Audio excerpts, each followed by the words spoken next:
Bom, esse é um tema muito tradicional de ser cobrado, tanto, né, nos cursos de introdução à ciência do direito, teoria geral do direito e também hermenêutica jurídica, porque essa noção de fonte, ela nos remete, né, ela remete ao jurista à distinção entre fonte material e fonte formal. E aqui nós fazemos uma distinção entre a análise política dos conteúdos que possam ser formalizados, segundo os nossos processos de positivação, em conteúdos jurídicos e que, portanto, né, são objeto de estudo e de atuação do jurista. Então, essa ideia de fontes nos remete à fonte de água, de onde brota, né, um curso d'água, onde nós vamos para poder encontrar ali formalizado o direito. Então, a primeira distinção que nós fazemos é entre fontes materiais e fontes formais. Então, as fontes materiais é qualquer conteúdo que possa se prestar, né, à positividade jurídica. Essa distinção entre formal e material nos remete a Aristóteles, a tese de Aristóteles sobre matéria e forma, que no sentido aristotélico, né, a matéria, né, disforme, ela não tem realidade. Né? Então, a realidade, ela passa a constituir. As coisas se constituem de realidade pela sua forma. Então, ele dá o exemplo do barro, que sem lá o molde, né, do vaso, é simplesmente uma massa de barro, nós não temos ali o vaso. Então, essa distinção entre fontes materiais e fontes formais é para significar todo o conteúdo que possa ser formalizado e o que é formalizado e o nosso ponto de partida como dogmática. Né? Então, os conteúdos diversos não são problema do direito enquanto isso não vem para a normatividade jurídica. Isso remonta a uma discussão com Kelsen também, entre direito natural e direito positivo. E Kelsen vai argumentar o seguinte: um sistema não tira o seu fundamento de validade do outro sistema. Então, um sistema de direito natural, que, né, na perspectiva kelseniana, né, é uma avaliação moral do direito, não faz sentido porque é um arcabouço normativo avaliando um outro arcabouço normativo, sendo que este só pode ser, o moral só pode ser conteúdo do direito. E se não é conteúdo, não tem né, legitimidade, né, como fundamento de validade para avaliar o que já é uma avaliação, porque a norma jurídica ela é uma avaliação sobre a realidade, diversa da avaliação moral. Então, falar em direito natural é postular uma ordem supra-jurídica, né, ou meta-jurídica, que venha avaliar os conteúdos do direito, né, sem obedecer ao critério da positivação. Então, é óbvio que para nós não há nenhuma questão quanto a isso, porque são as nossas fontes formais onde nós vamos buscar soluções diversas para as demandas apresentadas. Essa distinção entre material e formal é muito comum em direito, como lato sensu, stricto sensu, é algo que já faz parte do cotidiano das nossas leituras. E aí, entre as fontes formais, ou seja, em que há positividade, nós distinguimos em primárias e secundárias, sendo que essas secundárias elas não são consideradas fontes obrigatórias. Né? Então, elas são formais num sentido fraco. Inclusive, o Tércio Sampaio, o Miguel Reale também, coloca, né, nesse sentido de elas não obrigam formalmente, não vinculam formalmente, mas, na prática, acabam por obrigar. Então, vamos falar primeiro das primárias e depois vamos explicar por que as secundárias ocupam essa posição diferenciada, que nós vamos ver que são desdobramentos, na verdade, das primárias. Então, as primárias, elas se dividem em obrigatórias e subsidiárias. As fontes obrigatórias e subsidiárias estão previstas no artigo 4º da Lei de Introdução nas Normas de Direito Brasileiro, e ali, a gente estava tratando dela agora há pouco, né, nos módulos anteriores, há a previsão de que, na ausência da lei, o juiz busca a fonte em outra lei, então ainda nós estamos no plano da legalidade, e na ausência desse dispositivo encontrado no direito positivo na forma de legalidade, né, no todo o aparato legislado, lei em sentido amplo, nós temos as fontes que são subsidiárias, costumes, na tutela do artigo 4º da Lei de Introdução às Normas de Direito Brasileiro, e princípios gerais do direito. Então, vejam que fonte primária obrigatória, né, é a lei.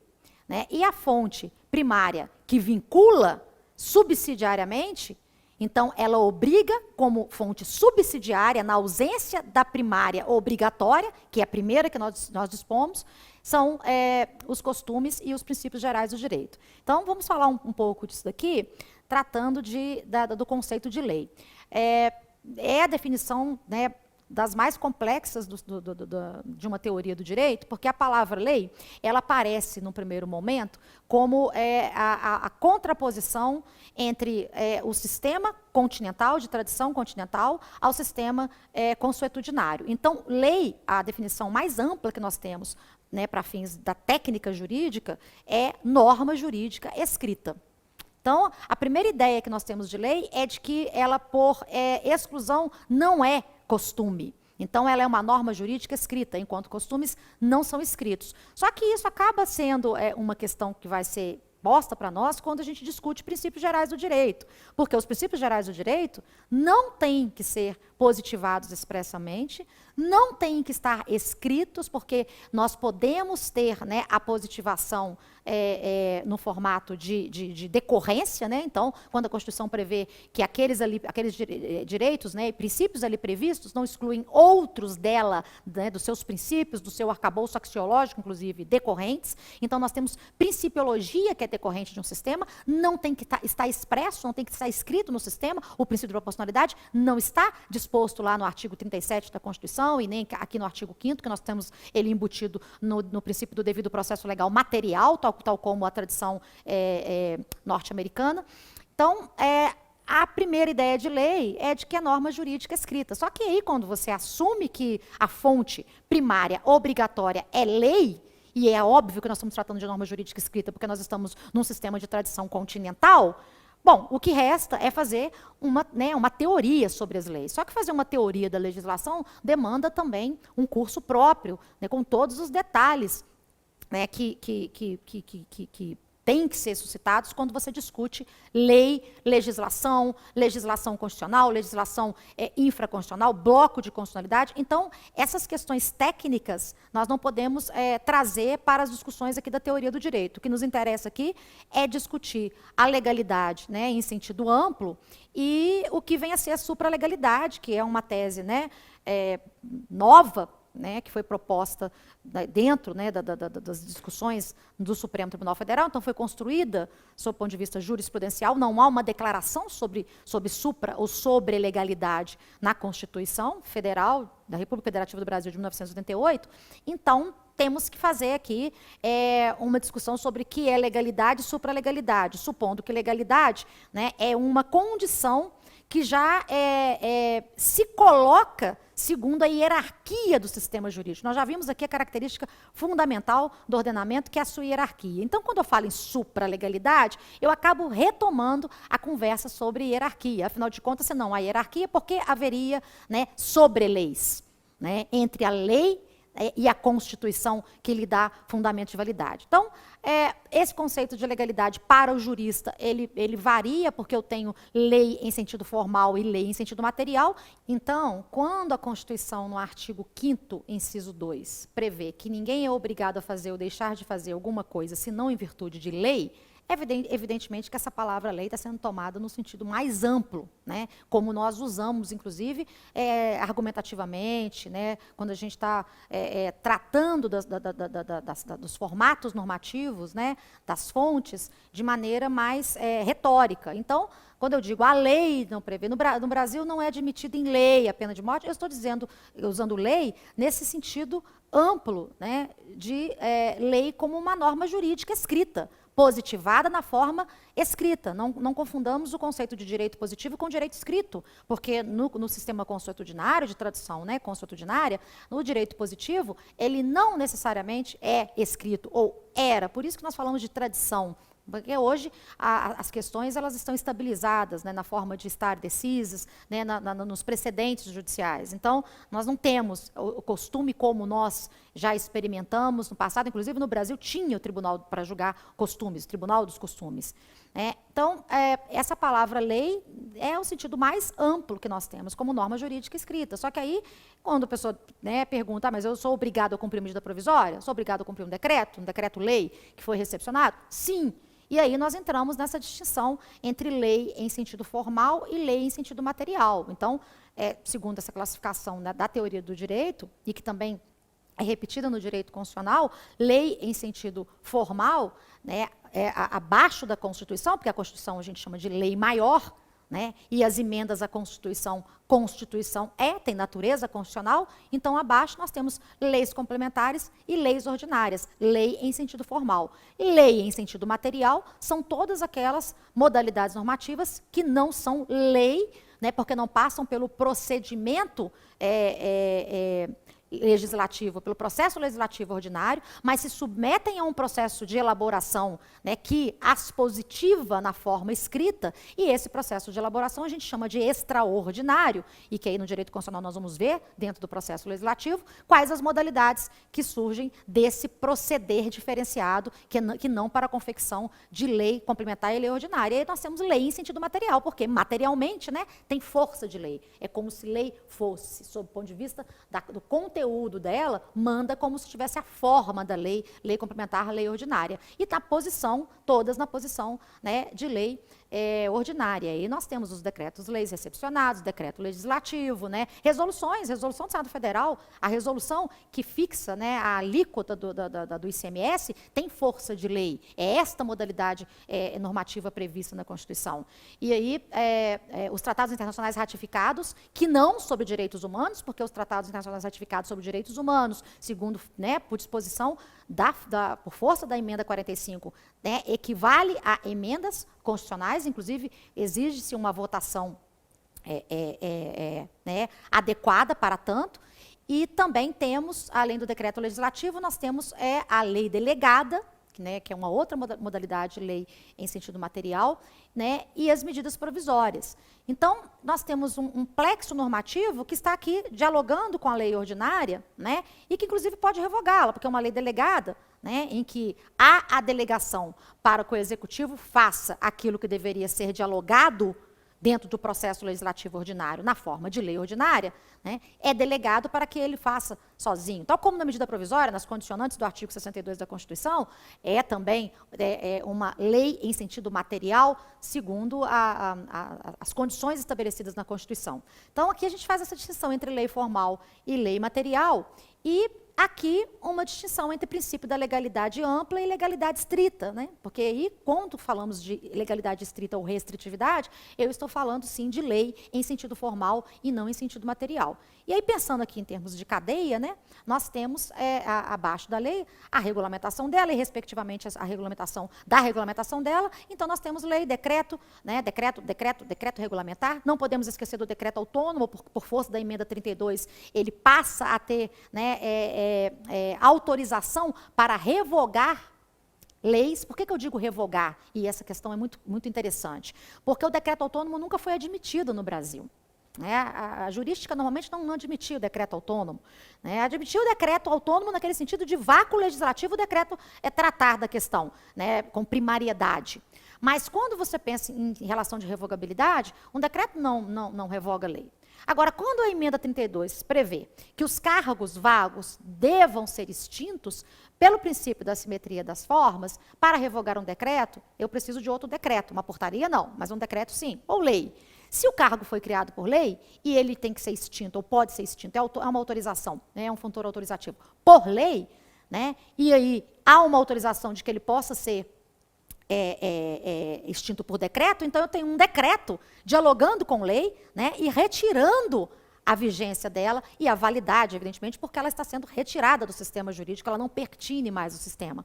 Então, pensemos no decreto autônomo como uma exceção, pensemos no tratado internacional ratificado sobre os direitos humanos como uma outra exceção nessa hierarquia, e aí, abaixo dos decretos, né, portarias, resoluções, e aí vem instruções normativas e uma série de documentos que ficam ali na base, caminhando para a base da pirâmide, que lá vai chegar no que a gente chama de normas jurídicas individuais, como a gente viu, ou individualizadas, que são aquelas categorias que realmente se destinam a concretizações, a efetivações, né? A lei para todos, abstratamente, agora se torna aquela concreta, né? Sai do seu pedestal de declaração e vira realidade, né, efetiva. E aí, sentenças, em sentido amplo, atos administrativos e negócios jurídicos, pensando em termos de administração, em decisão final e palavra final com o Poder Judiciário, e o plano dos negócios que são praticados, né, pela autonomia privada.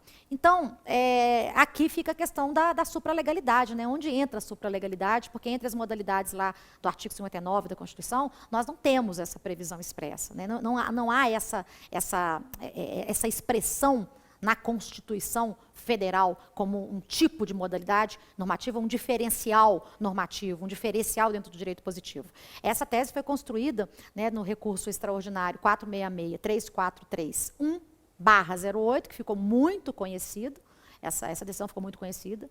Era um voto do Gilmar Mendes, que com absoluta certeza, né, é uma mente poderosíssima, né, do direito brasileiro, e que, a partir dos seus estudos em direito internacional, direitos humanos, teoria dos direitos humanos, sempre foi um germanófilo, inclusive, o Gilmar, inclusive inspirado nas teses do Eric Jaime, e Heidelberg, porque também fez pesquisas por lá, ele manifesta nesse voto, inclusive um voto muito bonito, muito bem feito, que tem determinadas normatividades que elas se sobrepõem a essa carga formalizante do direito positivo, né?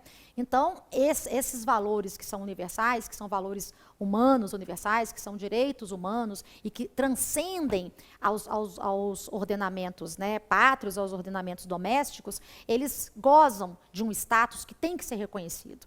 E que, portanto, esse status é de sobrelegalidade. Eles não estão dentro do controle de constitucionalidade trivial.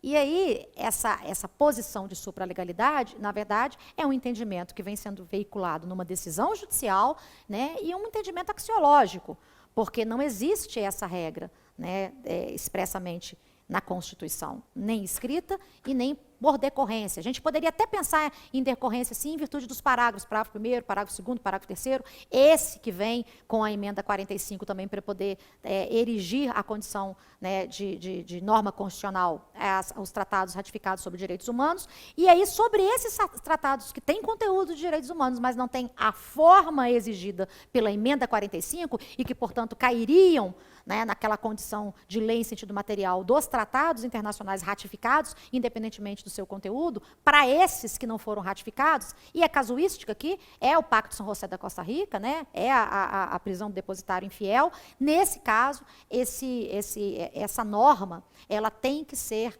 compreendida como uma norma supralegal. E ela fica abaixo da Constituição, mas não pode ser tomada como lei em virtude do seu conteúdo, em virtude do seu cabedal axiológico e da sua juridicidade, né, transnacional, né, extra-alienígena, quer dizer, extra-doméstica, porque ela tem uma posição metadoméstica e alienígena no sentido de que ela se impõe a quaisquer ordenamentos. Então, essa é a posição do Gilmar, isso ficou muito conhecido, muito festejado, passou a ser algo a fazer parte, né, das discussões jurídicas no Brasil, mas essa tese foi construída assim, ou seja, é uma tese jurisprudencial, é uma tese construída né, no voto, inclusive o voto do relator é mais simples, é no sentido de discutir norma especial e geral, e não de entrar nesses detalhes, mas realmente ficou para a história da nossa cultura jurídica, e eu abro um capítulo no meu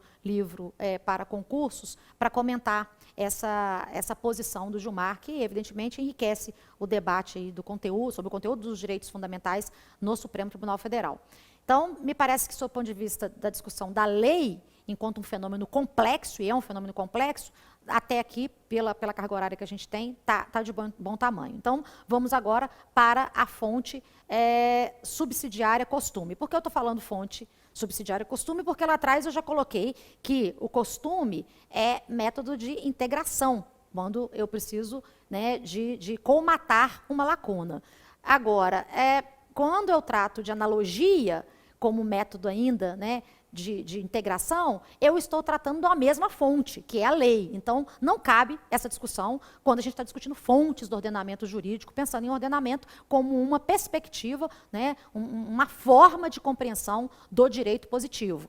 né, como objeto de estudo da ciência do direito e de prática da hermenêutica jurídica, né, metodologizado pela hermenêutica, pela interpretação da nossa área. Então, vamos para os costumes, que esse sim é uma fonte obrigatória, né, subsidiária, obriga na sua subsidiariedade, jamais revogando a lei. Né? Isso parece que é óbvio num sistema como da nossa tradição, mas há complicadores, não é tão simples assim, especialmente numa época em que discutir regras a partir da leitura flexibilizada por princípios e da própria leitura, né, dos princípios, que não tem conteúdo explícito, né, bem delimitado, né, densidade normativa satisfatória, isso não é tão simples assim. Então, vamos lá.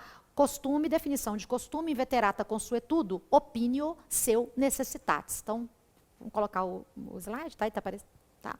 Inveterata consuetudo, opinio seu necessitatis. Então, é a prática velha, a prática antiga, né, com a convicção da sua necessidade, a opinião de que é necessário. Então, é como se lei fosse, é como se, né, tem força de lei.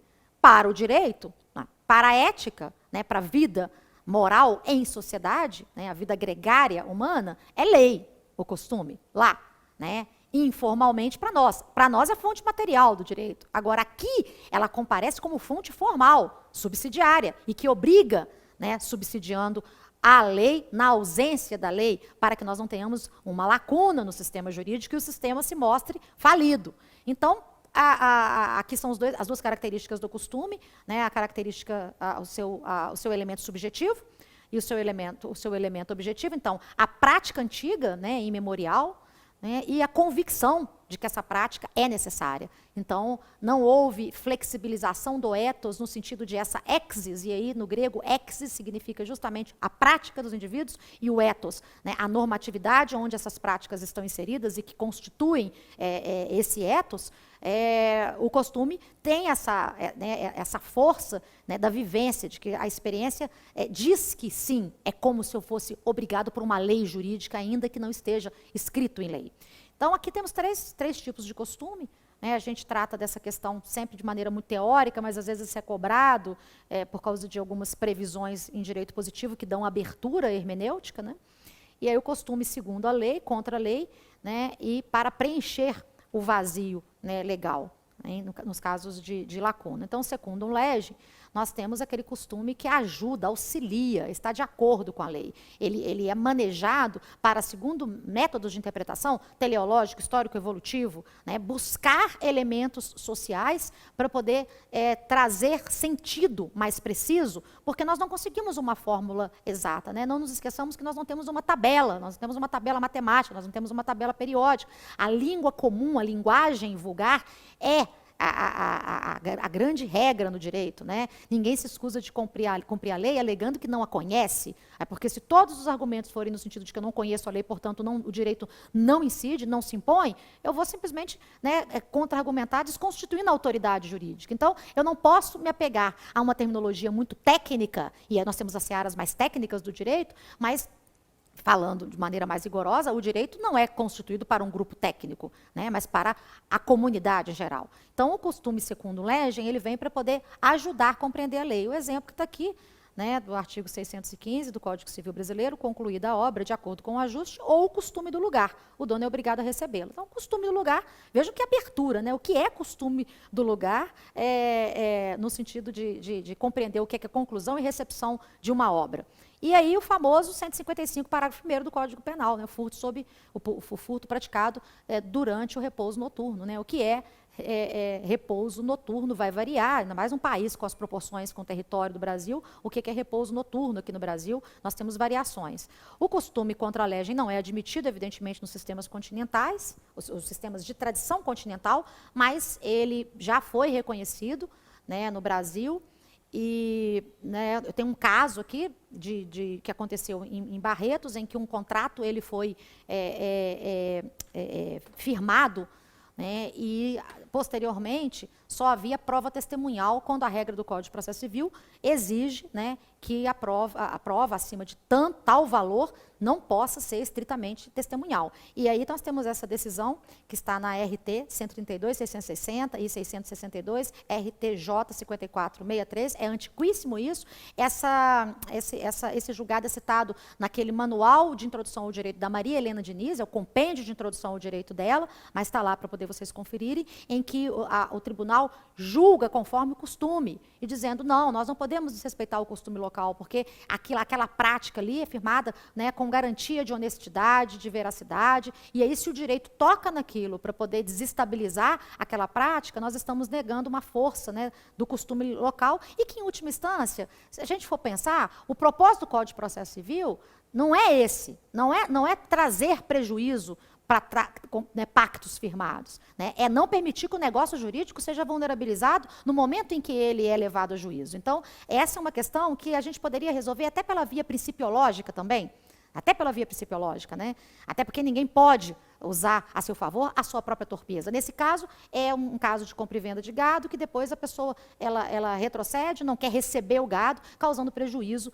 ao vendedor. Então, tem esse caso de reconhecimento do costume contra a legem, e também no recurso extraordinário 153, 531.8, nós temos uma decisão contra a farra do boi. E aí o costume contra a legem não é admitido pelo Supremo Tribunal Federal, até porque toca, né, em direitos fundamentais, e aí a Corte foi muito rigorosa no sentido de não reconhecer esse costume que impinge sofrimento, né, aos animais e cria, né, uma situação de formas animalescas de vida, no sentido de que a comunidade passa a compartilhar daquele tipo de prática que não é condizente com o nível civilizatório que nós vivemos. Então, haveria uma animalização, inclusive, da própria humanidade ao agir dessa forma, né, contra o animal. Então, o recurso extraordinário vem nesse sentido. E, por fim, o que nos interessa, que é o costume praeter legem, que é o do artigo 4º, que diz que, na ausência da lei, o juiz manejará o costume para colmatar lacunas. Aí nós não podemos esquecer, existem outras previsões procedimentais no sistema, inclusive na CLT, mas aqui o artigo 376 do CPC, a parte que é legal o direito municipal, estadual, estrangeiro ou consuetudinário, provar-lhe-á, a mesóclise aqui, o teor e a vigência, se assim o juiz determinar. Então, vejam que o direito consuetudinário é admitido aqui, ou seja, costume que tem força de lei, como se lei fosse, mas ele deve ser demonstrado, se assim o juiz o determinar. Então, é possível levar, né, o costume para preencher a lacuna da lei como argumento, né? E aí fica aquela dúvida, né? Numa sociedade, né, do século XXI, altamente tecnologizada, em que o direito também se coloca como uma forma de tecnologia. É possível consultar a sociedade sobre, né, o que fazer? É possível devolver para a sociedade, né, pós-momento democrático de eleição, para a elaboração normativa, no momento da aplicação, do exercício do contraditório, devolver à sociedade essa pergunta?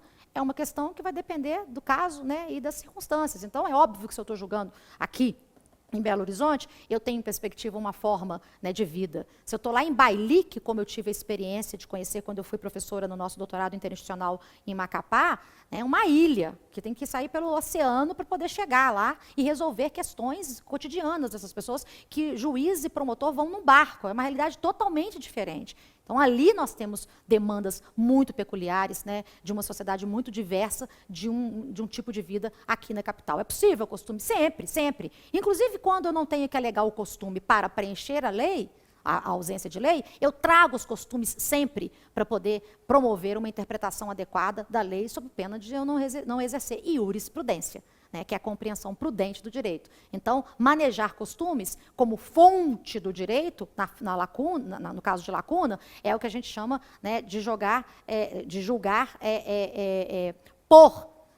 por equidade. Porque aí a equidade fica entre um princípio geral do direito, que é o princípio fundamental do direito, que é a equidade, que depois tem a sua forma mais elaborada, que é a proporcionalidade, a razoabilidade, mas também tem que pensar em equidade como epieikeia, do grego, como adaptação. né? E aí, como adaptação, nós temos a distinção entre julgar por e julgar com. Por equidade, com equidade sempre. Então, quando eu preciso manejar os costumes para realizar essa epiei, que é essa adaptação, que nós chamamos, né, a equitas do latim, e que dá equidade, é a tarefa do julgador, é a tarefa do operador do direito, sempre buscar essa adaptação para poder fazer a norma sair do seu campo abstrato e chegar no seu nível concreto. Não consegui concluir e retomamos aqui, antes de entrar nas secundárias, né, as primárias obrigatórias subsidiárias, os princípios gerais do direito. E aí eu coloquei como, né, princípios gerais do direito e pós-positivismo, porque esse daqui é um dos temas mais candentes das discussões jurídicas, dos debates jurídicos contemporâneos. Assim, final do século XIX, final do século XX, início do século XXI, é o grande gargalo do direito contemporâneo é ter saído do século XIX com a certeza da codificação, que o processo de codificação, o grande projeto de codificação ocidental, desde o Corpus Juris Civilis, era né, conseguir estabilizar as relações jurídicas em códigos, e nós percebemos que essa pretensão se restou falida. Então, nós passamos a viver uma experiência de uma nova forma de pensar o direito, que nós nomeamos pós-positivismo, né? Vejam que não é um movimento que tem sequer uma terminologia exclusiva, que a defina de alguma maneira, né, essa forma nova de entender o direito. Então, fica como pós-positivismo essa tentativa de compreender o direito para além do positivismo. E o positivismo tinha como referência, né, que normas, que fontes do direito são as primárias obrigatórias. Né? Excepcionalmente, eu vou dar o segundo passo em caso de lacuna. Então, o juiz não tem essa liberdade de buscar princípios gerais do direito para atualizar regras, né, normas do tipo regra. Então, essa tese começa a ser construída, especialmente a partir da década de 40, da década de 50, depois com Jean Boulanger e Vétio Crisafulli, e começamos a discutir a normatividade dos princípios. Os princípios gerais do direito, na tutela, né, da lei de introdução ao Código Civil, são vetores doutrinários.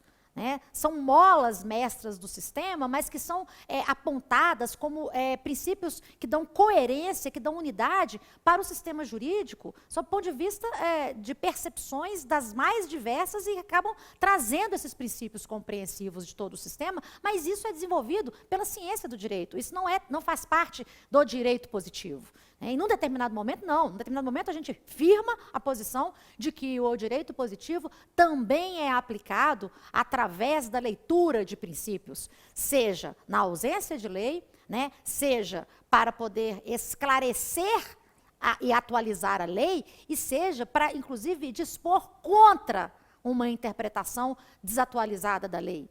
Então, o manejo do princípio como norma é uma conquista do século XX, e nós temos aí já, metade para o final do século XX, nós temos o que o Carlos Arispe Unifeld chama de euforia dos princípios no Brasil, né, em que os princípios passam a ser tratados como normas, ok, e num determinado momento como fórmulas, como se regras fossem, como se resolvessem questões. Né? Só que os princípios, lá para a ética, para a filosofia prática, para essa parte da filosofia que diz respeito às nossas práticas morais, o princípio já é considerado, né, uma experiência ética diferente da norma. Por quê? Porque princípios eles seriam a bússola do sistema.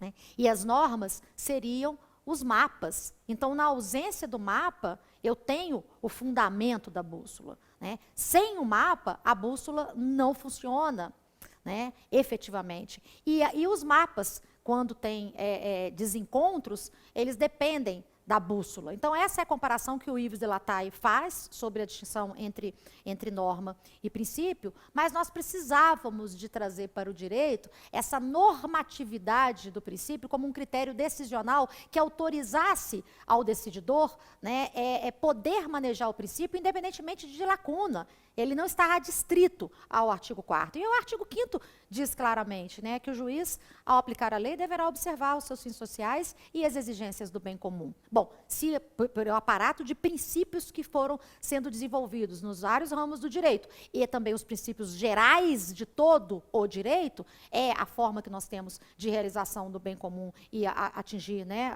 os fins sociais da lei, então façamos também por essa normatividade e, principalmente, assumamos essa normatividade. Essa que é a ideia do pós-positivismo. Princípios mandam, como se regras fossem.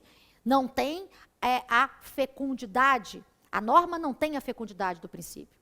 E o princípio não tem a densidade normativa da regra. Então, o princípio, né, e a regra são duas espécies do gênero norma jurídica. Então, eu tenho que admitir que o princípio é também norma jurídica, só que é uma norma jurídica de altíssima fecundidade e sem densidade normativa. Eu preciso de trabalhar, eu preciso lapidar, eu preciso de decantar todos os detalhes para poder mostrar, explicitar em cada circunstância concreta, né, o que um princípio pode trazer como iluminação normativa para um caminho normativo. E, enquanto tal, manda, porque é norma. Né? Agora, o que fizeram com isso, né, com a banalização do uso de princípios, manejando o princípio, como se regra pronta estivesse, é outra história que nós vamos discutir lá na frente, quando tratarmos aqui de ativismo judicial.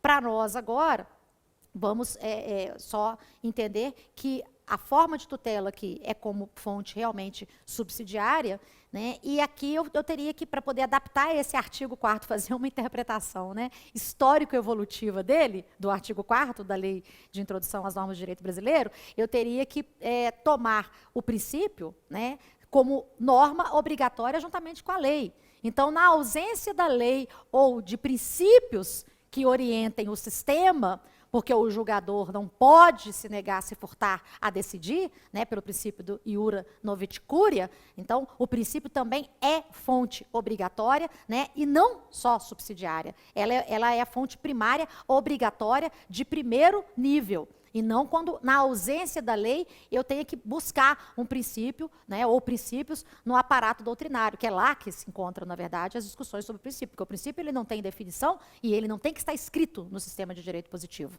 Né? Eu consigo trazê-lo das notas caracterizadoras do sistema, dos valores que inspiram o sistema e que são positivados na forma de normas, e essas normas, elas são mais ou menos densas, e quando são densas, porque tem um conteúdo muito efetivo, muito concreto, como as normas de prazo, são as mais densas, eu tenho a possibilidade de usar esse formato regra, ou aquelas menos densas que demandam do aplicador essa densificação e que eu chamo de norma princípio. Então, fechando aqui as fontes formais primárias, vamos para as fontes secundárias. Por que elas são nomeadas secundárias? Porque elas não vinculam, né, como a lei. Até porque elas são decorrência da lei. A jurisprudência e as fontes negociais, diretamente decorrência da lei. E a doutrina é uma questão ainda mais complexa, porque a doutrina não pode ser fonte formal do direito, porque é ciência. Ciência não é direito. Direito está no plano, né, da realização de atos de vontade. Né? A ciência não, está no plano da realização de atos de conhecimento. Então, a doutrina não se presta a ser fonte formal do direito. Não no direito contemporâneo, em Roma era. Então, aqui o conceito de jurisprudência, né, que nós temos o hábito já de falar, jurisprudência majoritária, minoritária, pacífica. Bom, jurisprudências são aquelas decisões reiteradas dos tribunais e que formam o entendimento do tribunal. Então, se eu fosse falar precisamente, jurisprudência seria o que nós consideramos jurisprudência pacífica. Né? Mas aí, como nós temos tendências e há liberdade decisional nas estruturas, né, do nosso poder judiciário, então eu tenho a ideia de jurisprudência pacífica e não pacífica, minoritária e majoritária. E é para isso que nós temos, né, os processos para fazer ou promover, editar súmulas a partir da jurisprudência. É justamente para poder calibrar esse desconcerto, esse desacerto decisional. Então, para isso que nós temos o processo de informação de jurisprudência na forma de súmulas. Aqui, nós trouxemos aqui a base da jurisprudência no sistema de common law, que é stare decisis et quieta non movere. Então, o que está decidido não tem que se tocar, Não mexa com o que está decidido, não tem que tocar nisso. Então, essa ideia do stare decisis, que fica, né, como legado do sistema jurisprudencial, né, não funciona assim no sistema jurídico continental, porque os juízes, eles têm liberdade decisional, né, independentemente da jurisprudência que vigora no segundo grau. Eu estou falando de juízo monocrático, né, e dentro do próprio juízo colegiado existem essas dissidências, tanto é que a gente fala em jurisprudência majoritária e minoritária. Então, a jurisprudência não tem essa força do stare decisis como tem na sua origem no sistema de tradição continental. Depois eu vou retomar um pouquinho isso quando eu for falar de bijurismo ou bijuralismo lá na frente, porque hoje está havendo justamente uma interseção de sistemas. Então, nós temos uma influência muito forte do sistema estadunidense, do constitucionalismo alemão também. O Canadá, inclusive, é o exemplo, né, de bijuralismo, até por causa da necessidade que há lá de se legislar em duas línguas. Existem sistemas, tem sistema continental e consuetudinário convivendo naquele país, então é um modelo, né, e que tem sido uma prática pelo mundo, no Brasil também, essa prática do bijurismo. Bom, com relação à súmula, vamos falar um pouquinho mais de súmula mais à frente, e por aqui fica só como a forma que nós temos de uniformizar a jurisprudência. E súmula, né, súmula, rigorosamente, vem de suma. Suma significa resumo. Lembrem da Suma Teológica de São Tomás de Aquino, que de resumo não tem nada, são vários volumes. Mas a súmula, enquanto documento, né, ela está no plano concreto de efetivação, no plano da aplicação do direito, mas ela é uma abstratificação da aplicação num processo próprio, que nós estamos falando aqui, né, de decisões de cúpula, né, de corte constitucional, e que entra, né, sempre tivemos a súmula no Brasil como a uniformização do entendimento daquele tribunal, e que, portanto, não tinha esse efeito vinculante, mas nós tínhamos a súmula impeditiva de recurso. Então, nós já tínhamos a súmula impeditiva de recurso. Depois, com a emenda 45, nós temos, né, a súmula vinculante, e aí com uma lei própria, né, 2004, 2006, para poder regular a súmula vinculante, inclusive com a propositura das autoridades que podem provocar o Supremo Tribunal Federal para poder editar súmulas do tipo vinculante. Mais à frente a gente olha mais um pouquinho isso. As fontes negociais decorrem da autonomia privada e, evidentemente, nós estamos falando do campo privado e a ideia de que também, no plano da aplicação do direito, né, da base da pirâmide, essas são normas jurídicas individualizadas. Por que elas são consideradas fontes secundárias, né? A jurisprudência comenta, né, a lei, né? Ela trata com a lei, ela traz uma série de elementos que constroem a casuística e as teses que subsidiam em nível de fundamentação de decisão, que não se restringem àquelas fórmulas sintéticas da lei, que é o sentido da lei, é ter essa normatividade sintética e não autoexplicativa. A jurisprudência explicita. Então, quando a gente pensa em jurisprudência como fonte secundária, estamos dizendo duas coisas. Primeiro, ela se forma por ocasião da lei em sentido amplo, no sistema continental, e, se formando por ocasião da lei, não vincula como se lei fosse, porque nós temos a livre persuasão racional, né, daquele que aplica a lei. Da mesma forma, as fontes negociais, que os indivíduos não podem dispor, né, a não ser que sejam normas dispositivas, como nós vimos, as normas cogentes e as normas basilares, por exemplo, né, de todas as formulações de atos jurídicos e negócios jurídicos, né, que nós temos que ter, né, o sujeito capaz, o objeto lícito e forma prevista e não defesa em lei. E aí, não entrando nos detalhes de não ser atentatório contra a moral e os bons costumes, isso aí nós deixamos para aquelas discussões que são muito teóricas lá no campo do direito privado. Para nós aqui, importa dizer que são fontes secundárias, porque elas decorrem dessas fontes primárias, né, e se prestam a ser instrumento imediato para a solução. Então, eu vou ao contrato quando eu vou executar o contrato. Então, o contrato é o meu ponto de partida. Então, é a minha fonte secundária, sob o ponto de vista de fontes do ordenamento, mas é a fonte que eu acesso imediatamente, diretamente. Então, por isso, é fonte, ainda que fonte secundária. E a doutrina é o nosso calcanhar de Aquiles, né? Porque a doutrina em Roma era fonte formal do direito, porque a ciência do direito era fonte formal do direito. Tem né, uma posição muito interessante do Tércio também sobre doutrina, que para eu poder falar em doutrina como fonte do direito, eu teria que pensar no pesquisador, né, no jurista, no escritor, como funcionário do Estado. E isso é uma contradição, porque um cientista não pode trabalhar segundo uma ideologia, né, ou segundo demanda. Ele tem que realmente oferecer o aporte mais, não vou dizer neutro, porque não é possível, mas o mais isento possível, né, e com o máximo rigor, inclusive respeitando uma história do direito e também as bases do direito comparado. Então, ele não pode, de forma alguma, emitir posições vinculantes. Uma coisa é o jurista atuar como escritor, outra coisa é ele estar atuando num processo como, né, palavra final no processo, como aquele que vai julgar ou como aquele que vai encabeçar os procedimentos, seja acusação ou defesa no processo. Então, a fórmula da doutrina é communis opinio doctorum, ou seja, a opinião dominante, né? E isso entre os doutos da área, e isso para o direito é muito caro, porque nós sempre né, o argumento de autoridade e a autoridade do argumento, nós optamos pelo argumento de autoridade. Só que o argumento de autoridade para nós é o argumento exarado pela autoridade investida de poder e de competência para decidir, né, para atuar em sentido amplo. Pensemos aqui também no Ministério Público. Então, essa ideia de opinião comum, né, de argumento forte, nós temos ainda muito presente, né, a ideia de jurisprudência. Nós trazemos a jurisprudência e aí, cotejando a jurisprudência, a doutrina. E, às vezes, a doutrina já citada em jurisprudência, né, em julgados que representam esses precedentes mais ou menos estabilizados nos tribunais. Então, é difícil falar em doutrina como fonte do direito. Inclusive, eu coloquei ela aqui como fonte secundária, né, pensando aqui fora da classificação fonte formal. Porque se eu for olhar rigorosamente, fonte formal do direito são aquelas que são estabilizadas segundo o direito positivo. E a doutrina não é direito positivo. Ela não é dogmática jurídica no sentido de direito posto. Ela é dogmática jurídica no sentido de dogmática analítica, como ciência do direito que se coloca, né, a analisar, a avaliar e refletir sobre o direito posto, ato de vontade, ato de conhecimento.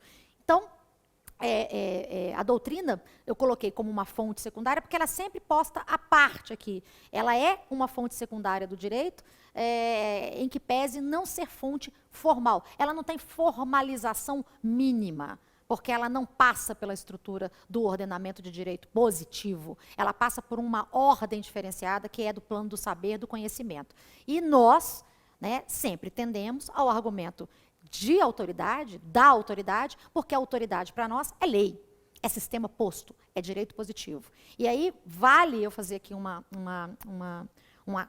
acréscimo, eu estou com esse anexo na cabeça desde o início, não fiz lá no início, porque nós não tínhamos o curso de acepções do termo direito aqui, dentro dessa teoria adaptada para a hermenêutica, mas é importante a gente pensar nas acepções da palavra direito, né, que seria o primeiro capítulo de um curso de teoria do direito, né, acepções do termo direito.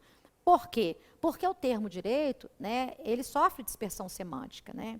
Então, ele também, né, é polissêmico. Eu uso a palavra direito pelo menos em 6 sentidos, né, de mais fraco para mais preciso.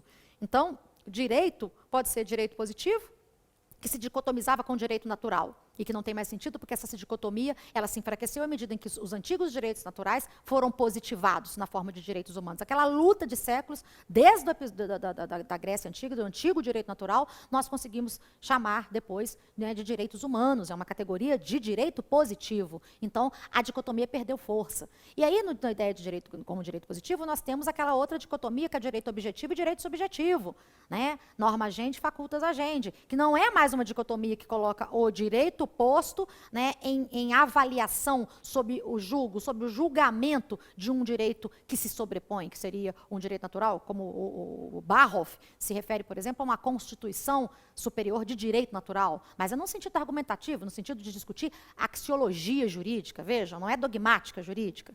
Então, aí a dicotomia é entre o direito objetivo e o direito subjetivo. Então, quando eu digo que o meu cliente tem o direito, eu estou falando de direito subjetivo com todas as limitações de direito subjetivo, né? Desde o direito subjetivo até, aí vem o direito adquirido, né?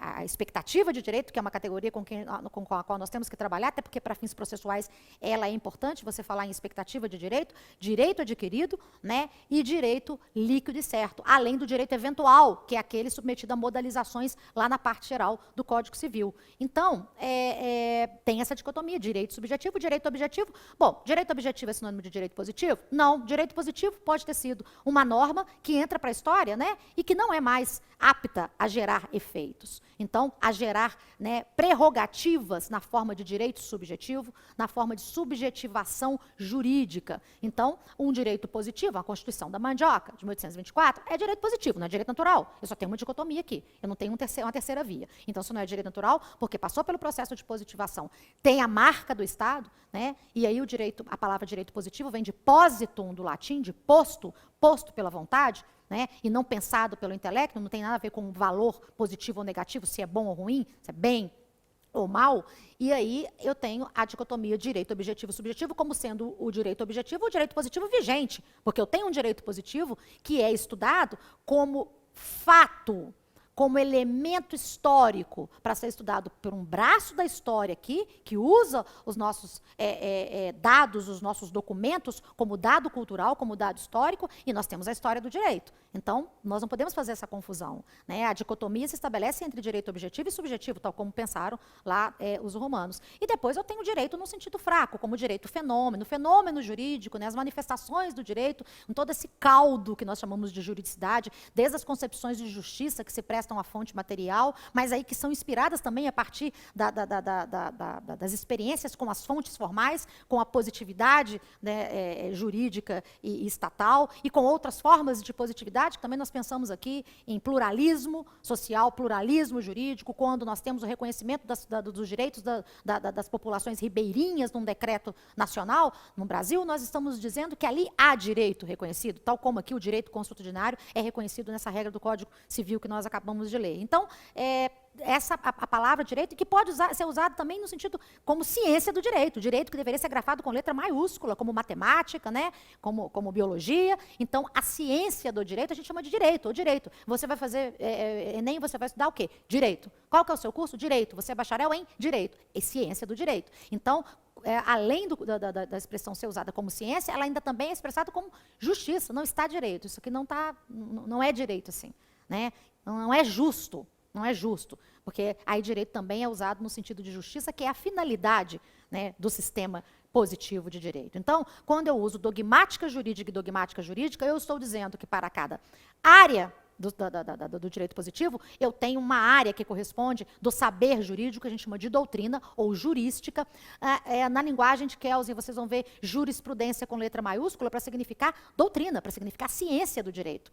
Ao contrário de jurisprudência, como prática do tribunal ou dos tribunais, porque jurisprudência, no jargão romano, é justamente o conhecimento prudente do direito, e quem oferece esse conhecimento prudente do direito são os grandes jurisconsultos romanos, né, máximas com as quais, ou por eles, formuladas, com as quais os pretores vão trabalhar. Então, cuidado, porque lá em Kelsen vocês vão encontrar jurisprudência com letra maiúscula para significar justamente ciência do direito ou direito com letra maiúscula. Então, muitas vezes, no manual de direito, isso daí é uma loucura, porque você vê direito positivo escrito com maiúscula, se referindo ao objeto, e não a ciência, por respeito ao argumento de autoridade, né, pela autoridade do direito positivo, a autoridade estatal que está encarnada ali no direito, né, e ao mesmo tempo falando da ciência do direito como disciplina, né, como uma forma enciclopédica de distribuir aquele material todo dado pelo direito positivo. Então, portanto, não é tão relevante, porque afinal de contas é só doutrina, é opinião, é pesquisa, é estudo, né, não é norma.